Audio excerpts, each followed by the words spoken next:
Bonjour, je suis Thierry Noël, je suis historien de formation. J'ai travaillé sur Assassin's Creed Mirage.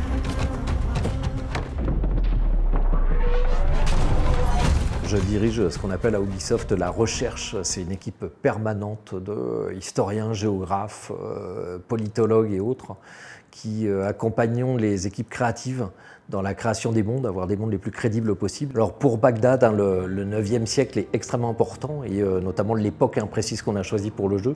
C'est une époque qu'on désigne souvent sous le nom d'anarchie à Samarra. C'est un moment en fait de chaos politique et social intense, avec conspiration de palais, coup d'État, conspiration en tout genre. L'idée d'Assassin's Creed, c'est de suivre ce déroulé chronologique tel qu'il a eu lieu, mais en se mettant dans les zones d'ombre et en mettant l'histoire propre à Assassin's Creed à l'intérieur de ces petits espaces où, sans affecter le déroulé général, on va pouvoir créer cette histoire passionnante et cette aventure propre à la franchise.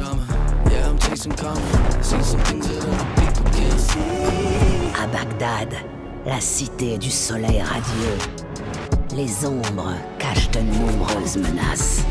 Cette vieille ville de Bagdad a disparu avec une mise à sac par les Mongols et une destruction totale au XIIIe siècle. Donc il a fallu essayer de trouver toutes les sources écrites, les descriptions, les très rares sources archéologiques. On s'est aussi posé la question des matériaux qui pouvaient être utilisés. C'est une ville en briques crues, donc ça nous donne des indications. Si on ne peut pas toujours reconstituer à l'identique, si on n'a pas toujours l'information et les sources pour le faire, on essaie en tout cas d'être le plus authentique possible, notamment donc pour reconstituer le Grand Bazar, le fameux Grand Bazar, ou pour reconstituer le port. Bagdad est à l'époque un cœur économique mondial. C'est un cœur battant de l'économie mondiale. On va jusqu'à ce qu'on peut trouver dans un magasin et sur un étal de marché, jusqu'à la manière de s'habiller, en essayant de différencier les gens de différentes origines. C'est un des plaisirs de ce métier, c'est en même temps qu'on fait de la recherche pour nourrir la créativité de nos équipes. Nous-mêmes, on apprend beaucoup.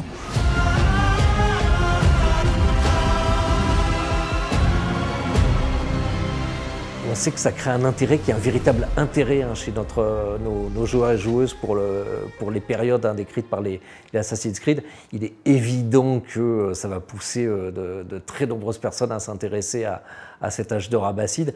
Est-ce que ça va susciter des vocations d'archéologues, d'historiens, historiennes et autres? Je l'espère, et avec le plus grand plaisir.